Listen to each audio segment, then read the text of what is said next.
In the first scene, a sailor is on a boat with his wife and 2 children, Omar and Leanne. He begins telling them a story about a clever thief, a princess, and a magical lamp. The kids ask him to sing the story instead. He agrees, and the tale takes us to the kingdom of Agrabah. We meet Aladdin, a young thief who lives with his pet monkey, Abu. He survives by being quick and sneaky, taking what he needs to get by. He trades a small stolen item for some food but then gives it to a poor family who needs it more. Meanwhile, Princess Jasmine, dressed as a commoner, takes food from a market stall and gives it to hungry children. The stall owner gets angry and tries to punish her, but Aladdin steps in. He pretends to pay with Jasmine's bracelet but tricks the owner by secretly taking it back. When the man realizes, he calls the palace guards. Aladdin and Jasmine run through the busy market, escaping the guards, until they reach his secret hideout with a great view of the city. There, the girl finally tells him her name Dahlia. Aladdin tells Dahlia that he lives alone with his monkey, Abu, because his parents died when he was young. Noticing her fine clothes and bracelet, he thinks she must be the princess's handmaid.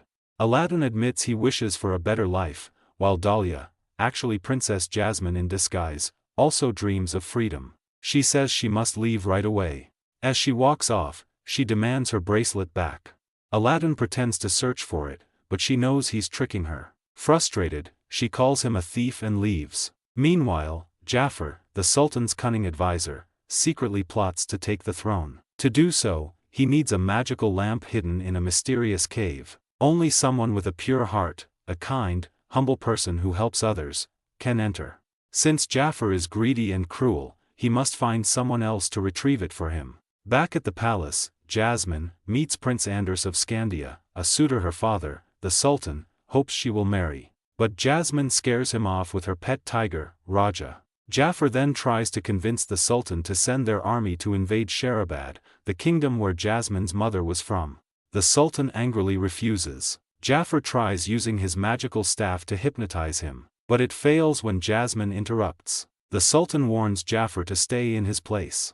Jasmine tells her father she wants to rule Agrabah herself, not just marry a prince. But the Sultan says a woman cannot be sultan, breaking her heart. Sad and frustrated, Jasmine retreats to her room. Shortly after Aladdin's visit to the palace, Jafar's Paradiago spots him sneaking in to return Princess Jasmine's bracelet.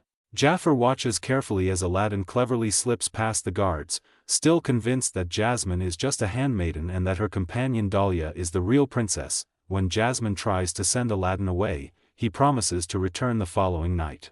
But as he leaves, Jafar and the royal guards ambush him, taking him to the desert. There, Jafar reveals his true plan. "You're the special one I've been searching for," Jafar tells Aladdin. "That girl you met? She's actually Princess Jasmine. If you want to win her heart, you'll need wealth and status."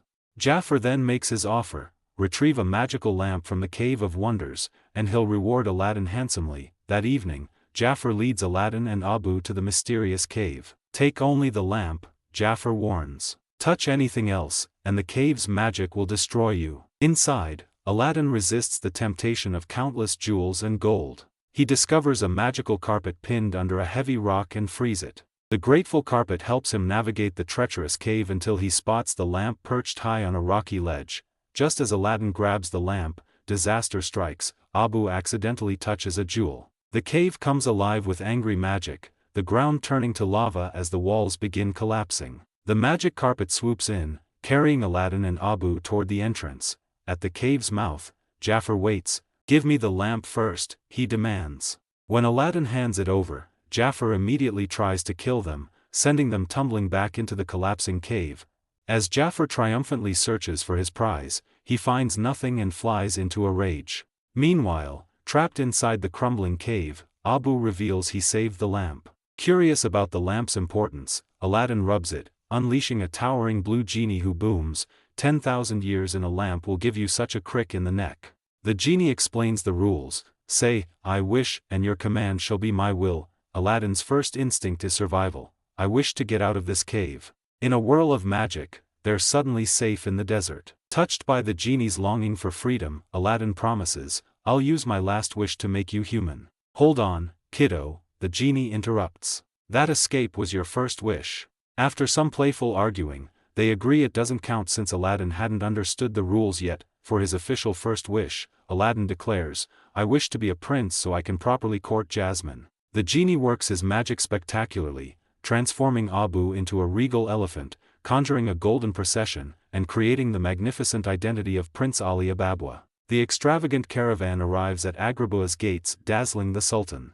But when Aladdin meets Jasmine, his princely act falters that he awkwardly proposes marriage, treating her like a trophy rather than a person. Jasmine, unimpressed, coldly dismisses him. Aladdin tries again, this time using Genie's magic to perform impossible dance moves. Yet Jasmine sees through the spectacle, leaving without a word. "Just be yourself," the genie advises, but Aladdin remains determined. Following Genie's suggestion, while the magical being flirts with Dahlia, Aladdin sneaks to Jasmine's balcony via magic carpet. Though suspicious at first, Jasmine softens when Aladdin recreates their first meeting with the words, "Do you trust me?" As they soar over Agrabah on the enchanted carpet, the city's lights twinkling below, Jasmine begins seeing the real boy beneath the prince's disguise. The kind-hearted thief who once gave his food to hungry children and risked his life to help her in the marketplace.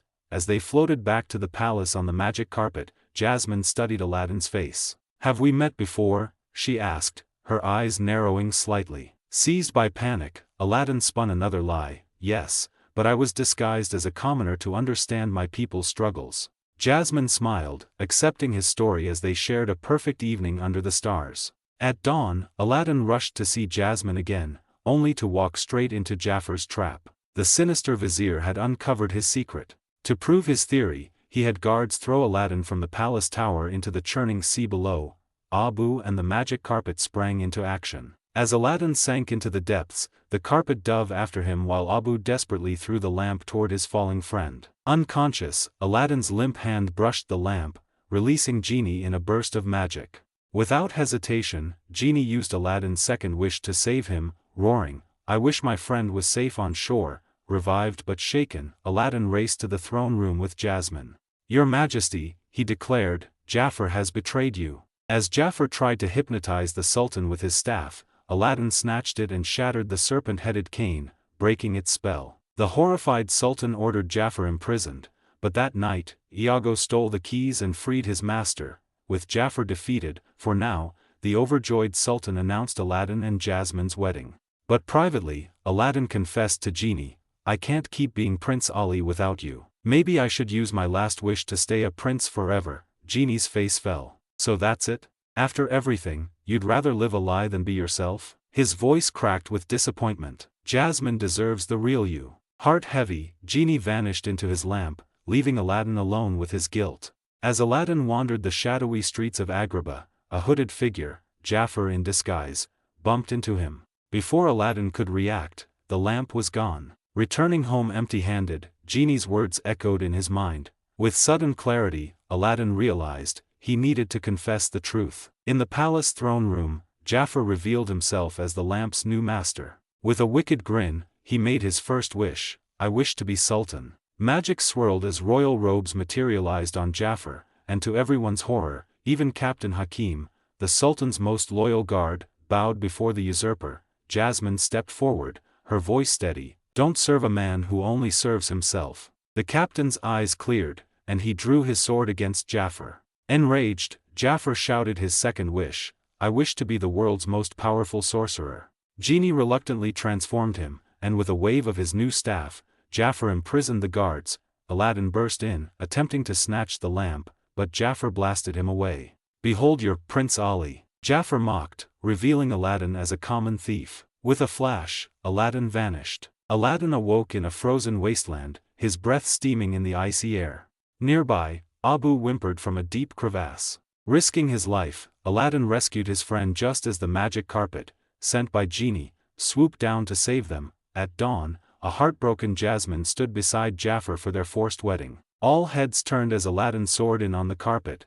In a daring move, she snatched the lamp from Jafar's belt and leaped onto the magic carpet. Enraged, Jafar transformed Iago into a giant monstrous bird, sending him after them. The parrot swooped down, claws outstretched, and stole the lamp back, but not for long. The Sultan, finally breaking free of his fear, knocked Jafar's staff away with a mighty shove. Instantly, Iago shrank back into his normal, parrot form. Jafar, furious, summoned his magic again, but Aladdin stood firm.